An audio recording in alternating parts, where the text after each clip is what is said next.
Kaixo, Markel. Kaixo, Jenny. Ondo. Bai, gaur jai eguna, así que ondo. Markel Amazaba Donostiakoa. Nirakizela soziologia ikasketak burutu ditu, baina zergatik.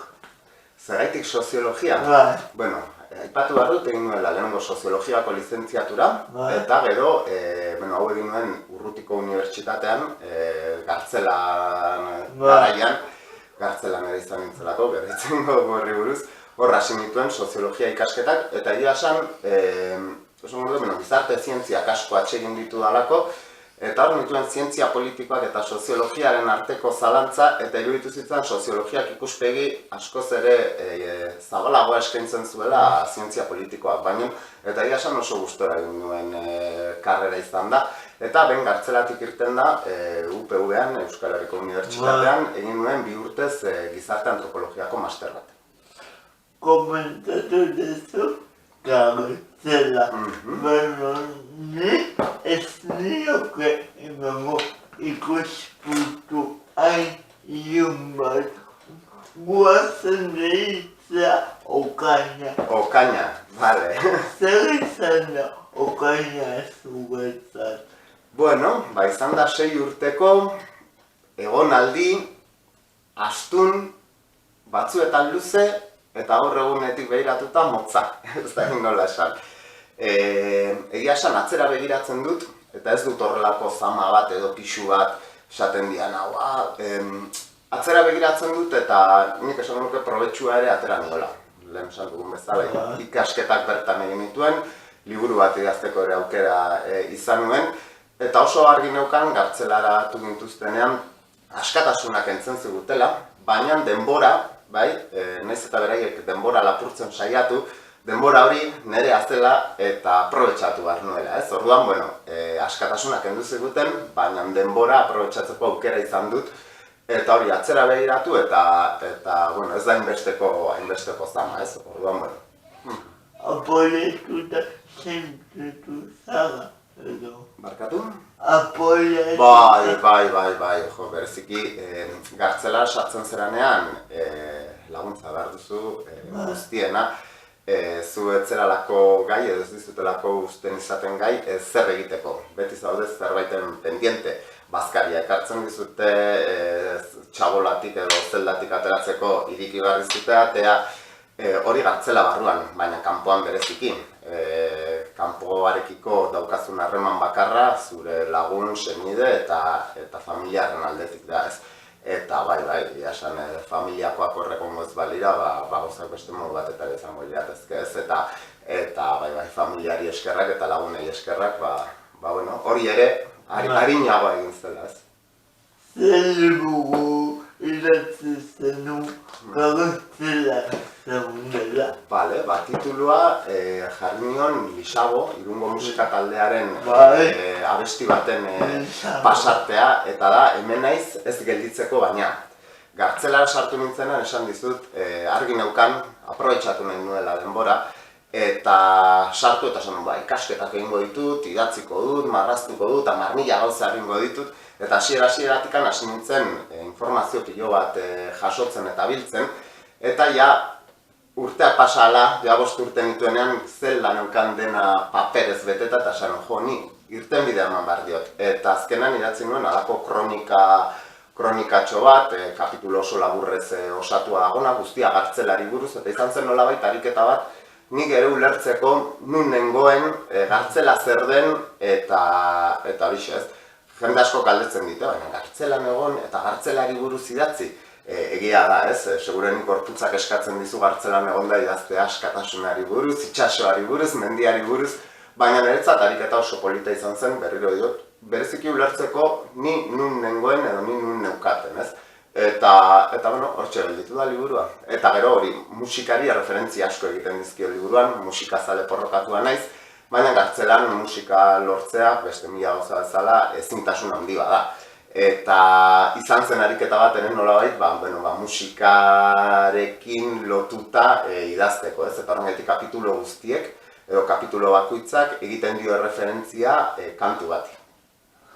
Esan dezakegu terapia bezala. Horixe bera, bai.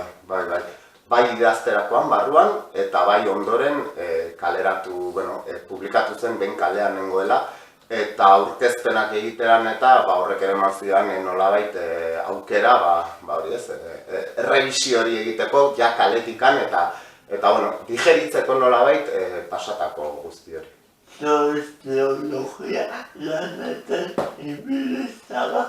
Bai, sorte handia eduki nuen, soziologia, gartzelatik irten nintzen, falta zitzaizkidan lizentziatura, karrera amaitzeko bi ikasgai, bi asignatura, eta hori amaitu aurretik ja eskaini zidaten Aztikar soziologia ikergunean lan egiteko aukera. Eta bertan egon naiz, karrera amaitu nuen, lanean hasi nintzen, karrera amaitu nuen, eta bertan egon naiz 5 urtez lanean bereziki partaidetza herritarrari edo partaidetzazko prozesuen diseinu eta dinamizazio lanetan. Baina niretzat hori izan da, eskertzen dudan gauza bat izugarria, bereziki hori ez, soziologia gustora ikasi nuen, baina ez nukan oso argi horrek zen lanera eramango nintuen, ez? Eta gartzelatik irten, eta aukera hori edukitzea, niretzat izan da 5 urtez, izugarrizko laguntza ez, eta poza, eta bai. Irutxulon aldizkarian egin dituzu kolaborazio batzuk. Esango nuke, Irutxuloko hitzan, denbora gehien idazten egon den pertsona naizen.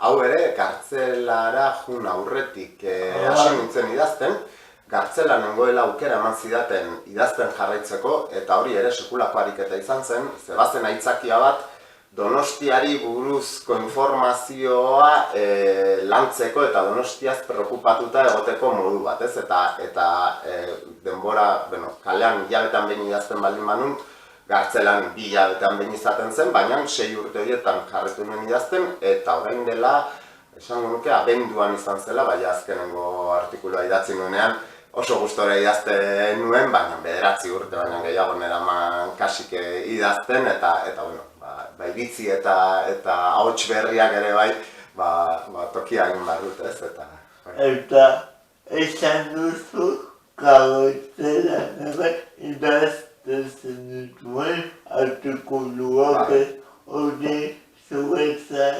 entretenimendu gisa erabiliko zenuen. Bai, entretenimendu gisa, bai gerora idatzi dudan liburuan eta ensaio txikiak egiteko, baina bereziki lehen esan dizudana, gartzelak ixten dizu mundu guztia, eta zuk egin barruzu areketa eta ahalegina etengabe informatua egoteko, eta Irutxuloko hitzan idazteko aukera edukitzeak ematen zidan aukera Donostiari buruz jakiteko etengabe, ez? Eta hartu nuen erabakia izan zen, soilik idatziko nuela Donostian, naiz eta Donostian ez egon, Donostiari buruz soilik idatziko nuela. Orduan, aitzakia handia zen,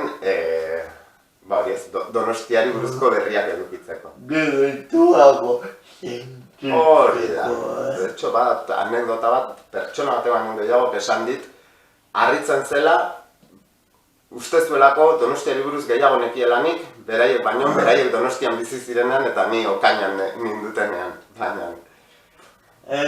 Infozazpi irratian ere egondako azra, ez? Bai, eta hori ere eskertu nuen Eider Olaztarrekin saioa, bi urtez edo aritu ginen, oso gustora egia esan, Eiderrek bazuelako gaitasun bat, etzen edo zerri buruz hitz egiteko, ez naiz kazetariek gaitasuna dute ez, edo zerri buruz iritzia emateko, gure kasuan saiatzen zen esataria edo irrati gidaria gure inguruko gaiei buruz galdetzen. Orduan, oso atsegina izan zen eta prozesu politare 2 urtez horraritzea. Okurrezuenako irtzaldiak ere eman dituzu, Bai, konturatuko zinen bezala hitz egiteko arazo handirik ez dute dutzen. Ona bai. Eta iasan bai, oso gaztetxo hasi nintzen militantziaren eremuan, eta oso gaztetxoetatik erakutsi eta ikasi dugu, bai, jende aurrean hitz egiten eta ideiak defenditzen, ez, jendearen aurrean. Eta egia da, azken aldian ere bai, desente hitzaldi eman ditu dela, igual bereziki azken aldian gehiago turismoaren ingurukoak, gai horretan aritu naizelako gehiago zentratuta, baina bai, hitzaldiak ere ematen ditut. Zaila da, olako egoera batean aurre egitea. Diozu Okainako egoerari aurre egitea edo... Hitz egitea. Bueno, errexea ez da. Eta hemen ere gauza asko sartzen dira. Okainakoa. Gerora, diozu Okainako esperientziari buruz hitz egitea edo orokorrean jende aurrean hitz egitea. Orokorrean?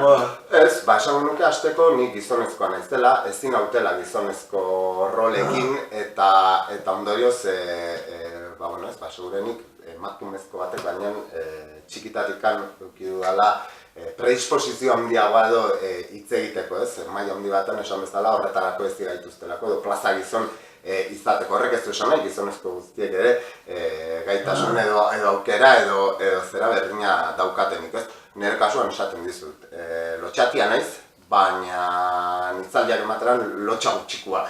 Edo lotxatia naiz egin bat gauzetan, baina hitz egitea atxegin dut, orduan, hitz egiteko aukera ematen didatenean. Bai, ez? Bagerabi, hoxe. Bueno, moke, mila etortzea. Eskerrik asko zuri, eta plazer bat izan da. Bilaliko diago, muesua unida, gure ikusi lehen.